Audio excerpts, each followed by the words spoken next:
بہت شکریہ عامر صاحب. کیا آپ پوچھ رہے تھے کہ فلسطین کا مولانا فضل الرحمان سے کیا تعلق ہے؟ نہیں، مولانا جو ہیں فلسطین کے لیے اپنی سولیڈریٹی شو کرنے کے لیے، سینیٹر مشتاق تو چلے ادھر چلے گئے ہیں، سمجھ آتی ہے، یہ قطر چلے گئے ہیں اس کے لیے، وہ یہاں جانے کے منطق. جی میری سمجھ میں آ گئی بات. نہیں معلوم کہ آج یا کل مجھ سے پوچھ رہے تھے JUI کے ایک صاحب کراچی سے کہ جی آپ تو بہت زیادہ جانتے ہیں، تو وہ کس لیے گئے ہیں، کہ خود کو ان کا تعلق JUI سے کچھ پتہ نہیں تھا. اچھا ایک دفعہ آپ کو پتہ ہے کہ مولانا صاحب اچانک تھائی لینڈ بھی چلے گئے تھے، بینکاک وغیرہ. میں اسی لیے آپ بہت جانتے ہیں، وہ خبر آپ نے بریک کی تھی تو مولانا پہ بڑی گہری نظر رکھتے ہیں، اسی لیے آپ سے یہ شروع کیا. اچھا تو مولانا حضرت صاحب جو ہیں اس طرح کے جو ہے پلیزنٹ سرپرائز دینے کے عادی ہیں، وہ دیتے رہتے ہیں. یہ بھی ان کا ایک طرح کا سرپرائز تھا کہ خبر تو یہ چھپی تھی کہ وہ تیزی سے غزہ کی طرف بڑھ رہے ہیں، تیزی سے غزہ کی طرف بڑھ رہے ہیں، روانہ ہو گئے ہیں. لیکن ان کا جو پہنچے وہ قطر میں. اب قطر میں پتہ نہیں کیا تھا کیا نہیں. ہم تو ایک دفعہ گئے تھے، وہ جب پرویز مشرف صاحب تھے وہاں پر دبئی کے اندر، تو وہاں پر جب اب گئے تو قطر بھی گئے تھے. آج جو تھائی لینڈ کی بات کر رہے ہیں نا، دیکھیے رات کی بات کا مذکور ہی کیا، چھوڑیے رات گئی بات گئی.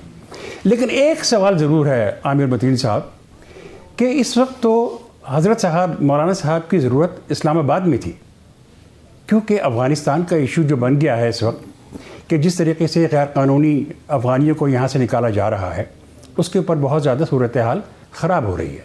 ہمارے پرائم منسٹر صاحب نے واضح طور پر قطعیت کے ساتھ کہا ہے کہ جناب اس میں وہ لوگ ذمہ دار ہیں، اور انہوں نے افغانستان کے طالبان حکومت سے یہ مطالبہ بھی کیا ہے کہ جناب جنہوں نے یہ سارا کچھ کیا ہے ان کو ہمارے حوالے کریں آپ. تو یہ بات واضح ہو جاتی ہے. جتنے بھی اس وقت وہاں پر رہنما اور مرکزی لوگ اور مرکزی عہدیدار موجود ہیں، وہ یا تو مولانا سمیع الحق کے مدرسہ حقانیہ سے فارغ التحصیل ہیں، یا پھر مولانا فضل الرحمان صاحب کے سرپرستی کے اندر انہوں نے کام کیا ہے. یہاں پر وہ پلے بڑے ہیں، یہاں پر سارا کچھ ہوا ہے، اور مولانا فضل الرحمان صاحب کا ان پر خاصا اثر و نفوذ ہے. اور ان کو مطلب صورتحال اس بات کی متقاضی تھی کہ مولانا صاحب اس سلسلے میں اپنا کردار ادا کرتے، تاکہ یہ اب وہ باتیں تو کر رہے ہیں کہ جناب یہ غلط طریقہ اختیار کیا گیا ہے، ایسا نہیں ہونا چاہیے تھا، اتنی سارا ہم نے ان کی میزبانی کی اور ان کو دھکے دے کے نکالے وغیرہ وغیرہ وغیرہ. وہ یہ تو کر رہے ہیں، بیان بازی تو کر رہے ہیں، لیکن ضرورت تو اس بات کی تھی اور ہے کہ وہ اس کے اندر کو اپنا کردار ادا کریں.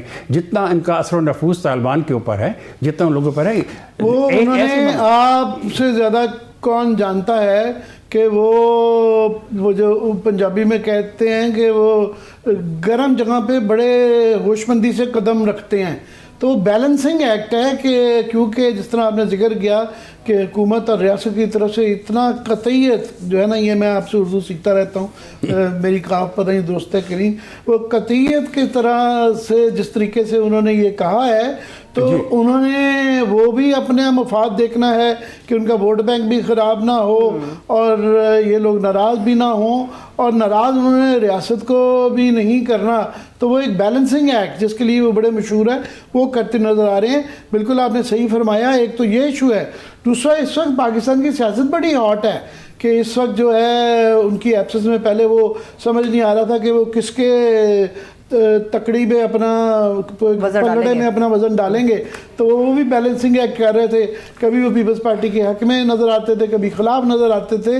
تو یہ ابھی آپ نے خبر دی ہے کہ آ کے انہوں نے فی الحال یہ دیکھا ہے کہ نواز شریف کا پلڑا بھاری ہے تو وہ اس طرف وزن ڈالنا شروع ہو گئے. یہ میں صحیح سمجھ عکس کر رہا ہوں؟ جی سوری عامر صاحب، میں تھوڑا سا آپ سے اختلاف کروں گا. یہ بات نہیں ہے، یہ بات بالکل اصولی طور پر طے ہے کہ مولانا فضل الرحمان صاحب آصف زرداری سے باہر نہیں جا سکتے. بالکل لکھی ہوئی بات ہے یہ. وہ ان کے خلاف جو باتیں مرضیہ کریں، جو بیان مرضیہ دیں، لیکن وہ ان سے اختلاف نہیں کر سکتے. بظاہر کر سکتے ہیں لیکن کریں گے وہی جو آصف زرداری صاحب کہیں گے. اس کا ایک پورا پس منظر ہے. آپ کی بہت رفاقت رہی محترمہ بینظیر بھٹو کے ساتھ سیاسی طور پر، اور مولانا صاحب کو اس زمانے میں کردار اور پھر کشمیر کمیٹی وغیرہ وغیرہ وغیرہ بہت ساری باتیں ہیں وہ. تو مولانا صاحب یہ کیسے آپ ازیوم کر سکتے ہیں کہ جو کچھ ہو رہا ہے اس میں آصف زرداری صاحب کا کوئی کردار نہیں؟ آپ یہ کہہ رہے ہیں بیسیکلی کہ یہ جو اس وقت جو لفظی گلے جا رہے ہیں یہ زبانی کلامی ہے. ویسے بائی دا وے ہمارے پروگرام میں 2-3 روز پہلے خرم دستگیر صاحب وہ اوپنلی کہہ گئے ہیں، انہوں نے کہا جی یہ بات سنیں آپ زیادہ اس کو یہ جو انتخابی جلسوں میں پبلک کے لیے جو کہا جاتا ہے نا یہ اتنا سیریسلی اس کو نہ لیں، تو یہ انتخابات کے بعد الحمدللہ دیکھیے گا تمام اکٹھے ہو جائیں گے اور اس کی تک بھی سمجھ آتی ہے کہ آگے جو حالات نظر آ رہے ہیں اگر پی ٹی آئی کو الیکشن نہیں لڑنے دیا جاتا یا صحیح طریقے سے نہیں لڑنے دیا جاتا اور ان کو بزور بازو باہر رکھا جاتا ہے تو بھی یہاں پہ کولیشن گورنمنٹ ہی بنتی نظر آ رہی ہے. پیپلز پارٹی جو ہے وہ سندھ سے باہر نہیں ہے، نواز شریف صاحب کا ابھی بھی لارجلی پنجاب ہے، وہ بھی دیکھیں گے کیسے لیں گے، تو بعد میں ان سب نے اکٹھے ہونا ہی ہے. مگر وہ ان کی سچائی اپنی جگہ خرم دستگیر صاحب کی، پر مجھ سے مجھے یہ لگا کہ یہ کہہ رہے ہیں کہ جناب آپ لوگ یہ سب ڈرامہ بازی ہے اور یہ آپ اور ہم سمیت عوام جو ہیں وہ جو آنٹی نہیں وائرل ٹی وی پہ ہوگی، میں اس کے الفاظ تو نہیں دہرا سکتا، تو وہ مختصراً وہ یہی کہتی ہے یہ سب مل کے ہمیں الو بنا رہے ہیں، تو وہ آنٹی کے الفاظ میں تو یہ بالکل یہ ہم اور آپ ٹی وی شو بھی کر دیتے ہیں کہ جی آج اس نے یہ کہہ دیا، دیکھیں نا بلاول نے یہ کہہ دیا، یہ کہہ دیا، تو یہ ایک ٹرک کی بہت بڑی بتی نہیں ہے، بتا ہے بلکہ. دیکھیے جی کہیں پر ہمیں الو بنایا جا رہا ہے، کہیں پر ماتحت بنایا جا رہا ہے، کہیں پر غلام بنایا جا رہا ہے، کہیں پر ہمیں پپٹ بنایا جا رہا ہے اور ہم لوگ بن رہے ہیں. کہیں پہ کچھ لوگ خوشی سے بن رہے ہیں، کچھ لوگ مجبوراً بن رہے ہیں، کچھ لوگ اپنی عزت بچانے کے لیے بن رہے ہیں، لیکن ہم بن رہے ہیں. ساری باتیں طے ہیں. بس صرف یہ ہونا تو یہ چاہیے تھا کہ جس وقت میاں نواز شریف صاحب لندن سے واپس آئے تھے تو ایئرپورٹ پر انہیں 21 نہیں بلکہ 42 توپوں کی سلامی دی جاتی. آئیے جناب، آئیے آئیے آئیے آئیے. تو تقریباً وہ 42 سے تھوڑی سی کم کر لیں تو وہ کسر تو کوئی چھوڑی نہیں ہے. چھوڑی بالکل. مگر آپ نے لندن سے یاد کروایا کیونکہ آپ ابھی حال ہی میں لندن یاترا کر کے آئے ہیں اور ہمیں موقع ملا آپ سے وہاں پہ بھی لندن میں بھی بات کرنے کا، اور جو میری اطلاعیں ہیں آپ وہاں پہ بھائی کی لیم بھی کھا کے آئے ہیں. تو لندن ایک جو ہے قسم کا یہاں کا سیکنڈ ہیڈ کوارٹر بن گیا تھا. تو میاں صاحب کے آنے کے بعد روز وہ ایون فیلڈ کے باہر لوگ اکٹھے ہوتے تھے، وہ رونقیں تو ختم ہو گئی، اجڑ گیا لندن. جی اجڑ گیا بالکل. اس سے پہلے میں ذرا یہ بات کر لوں، دیکھیے عامر صاحب ابھی تک انتخابات جو ہیں ان کی گہمہ گہمی جو ہے وہ بیانوں میں ہے، اخباروں میں ہے، میڈیا میں ہے اور گفتگو میں ہے. آپ نے کبھی یہ نہیں دیکھا کہ عوامی سطح پر اس کے حوالے سے کوئی جوش و خروش موجود نہیں ہے کہیں پر؟ حالانکہ اس سے پہلے تو وہ لگنے شروع ہو جاتے تھے، مطلب جھنڈے شروع ہو جاتے تھے، اپنے طور پر ریلیاں نکالا کرتے تھے، لیکن عوام قطعی طور پر لا تعلق نظر آتے ہیں ساری صورتحال سے کہ انتخابات اور یہ وہ. اور جب کوئی مائک لے کے ان کے پاس پہنچتا ہے تو وہ اس طریقے کی گفتگو فرماتے ہیں کہ کم از کم میڈیا کے اوپر نشر نہیں ہوتی، سوشل میڈیا کے اوپر ہو جائے تو علیحدہ بات ہے. عوام کا کوئی اس سارے عمل سے، کیونکہ سب کچھ دیکھ رہے ہیں کہ کیا ہو رہا ہے. آج کل انٹرنیٹ کے جو سروے جو ٹویٹر کے اوپر خاص طور پہ اب تو ایکس ہو گیا ہے وہ ہوتے ہیں، اس کے اندر بہت زیادہ شمولیت ہوتی ہے، وہی اسی کے ذریعے اطلاعات آتی رہتی ہیں. صدقہ غیر مصدقہ کانٹروورشل سروے کچھ آتے ہیں پھر وہ ہٹ جاتے ہیں، پھر بتایا جاتا ہے کچھ سروے ہوئے ہیں اس کے اوپر لوگ بیٹھ گئے ہیں وہ ریلیز نہیں. تو بالکل لا تعلق نہیں ہے، کہیں نہ کہیں کسی نہ کسی طریقے سے لوگ اظہار کر رہے ہیں. وہ جو پرانا طریقہ تھا کہ سڑکوں پہ نظر آئیں، گہما گہمی نظر آئے جیسے ویسے، وہ آپ بالکل صحیح کہہ رہے ہیں. وہ گہما گہمی دیکھیں، مطلب یہ کہ اصل بات تو وہی ہوتی ہے نا جو گلی کوچے کے اندر ہوتی ہے. اگر آپ کسی کا تعاقب کر کے اسے جا کے پوچھیں اور سروے کریں اس کے بعد، یہ ایک علیحدہ بات ہے. لیکن وہ جو بات ہوتی ہے نا اس میں انتخاب کی جو گلی کوچے میں اور قہوہ خانوں کے اندر اور گلی محلے کے اندر جو باتیں ہو رہی ہیں اس کے اندر انتخاب کی بات نہیں ہو رہی، اس کے اندر محبت کا اظہار ہو رہا ہے یا نفرت کا اظہار ہو رہا ہے. اس میں انتخابات کی بات نہیں ہو رہی. وہاں پر یا تو گالی دی جا رہی ہے یا تبرہ جو بھیجا جو بھی ہے وہ اچھی بات نہیں. میں پوچھنا چاہوں گا کہ وہ لیم والوں کا کراچی کی سیاست میں ایم کیو ایم دوبارہ بڑی وہ نظر آتی ہے کہ کانفیڈنٹ کہ وہ اب مارکا مار لیں گے، تو وہ لندن فیکٹر ابھی کتنا امپورٹنٹ ہے اس لحاظ سے. مگر پہلے اجڑے ہوئے دیار کی کہانی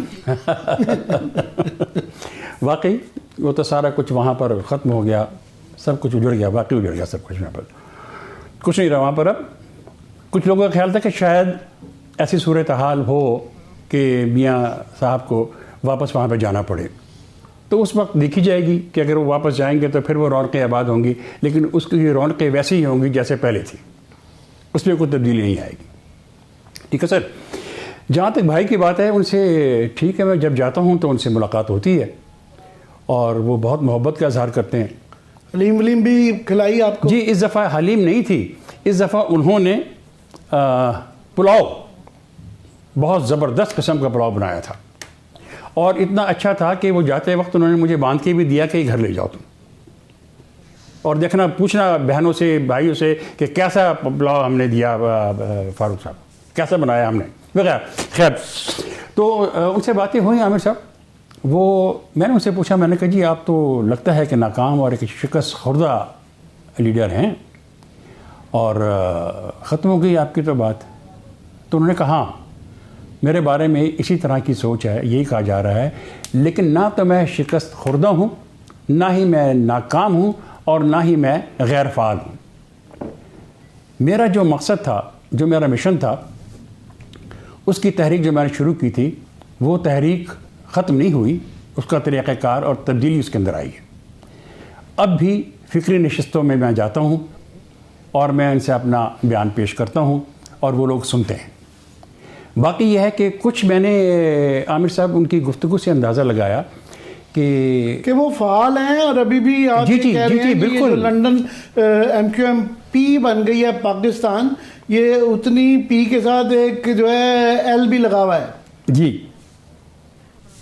جاری رکھیے گا. جی ٹھیک کہہ رہے ہیں.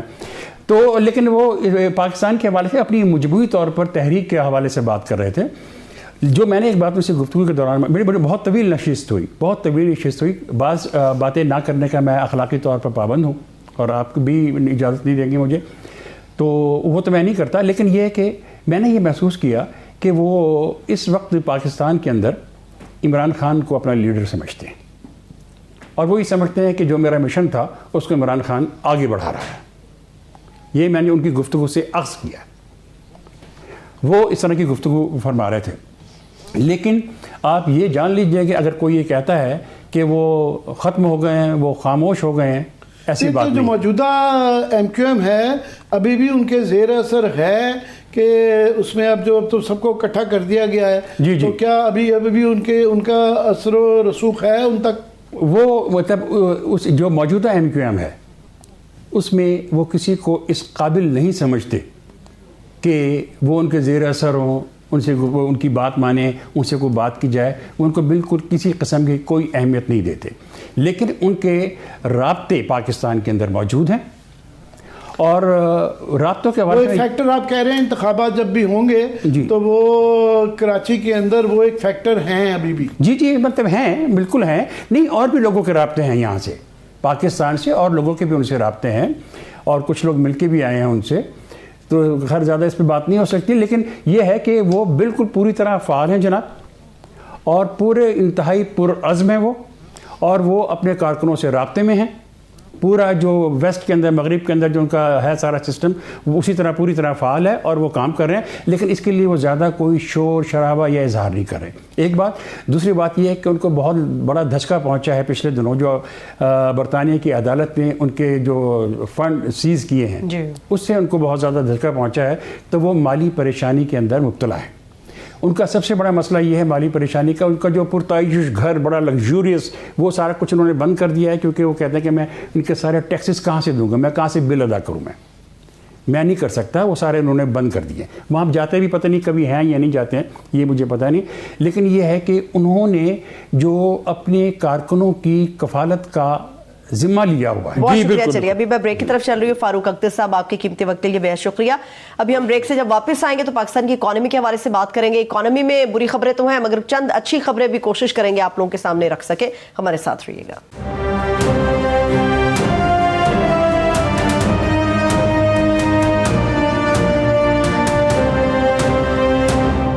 ایک بار پھر سے پروگرام میں ہم آپ کو خوش آمدید کہیں گے. پاکستان کی اکانومی کے حوالے سے ہم بات کرنے جا رہے ہیں ابھی سے کچھ دیر کے بعد, یا غالباً ہمارے ساتھ ہیں, اگر مجھے پروڈیوسر صاحب کنفرم کر دیں, ماہر معاشیات ڈاکٹر شاہد حسن صدیقی صاحب بھی ہیں. ڈاکٹر صاحب بے حد شکریہ آپ کے وقت کے لیے. آپ کی طرف آتی ہوں. مگر عامر صاحب, معیشت کے حوالے سے چند روز پہلے تک بڑی اچھی خبریں تھیں, مگر ڈالر کے حوالے سے پھر وہی خبریں. مجھے ڈاکٹر صاحب کی بات یاد آ گئی کہ یہ ڈالر وقتی طور پہ نیچے جا رہا ہے, آپ کچھ دیر کے بعد دیکھیں گے دوبارہ سے اوپر آئے گا. ڈاکٹر صاحب کی بات بھی سچ ہو گئی ہے. معیشت کے اشاریے جو ہیں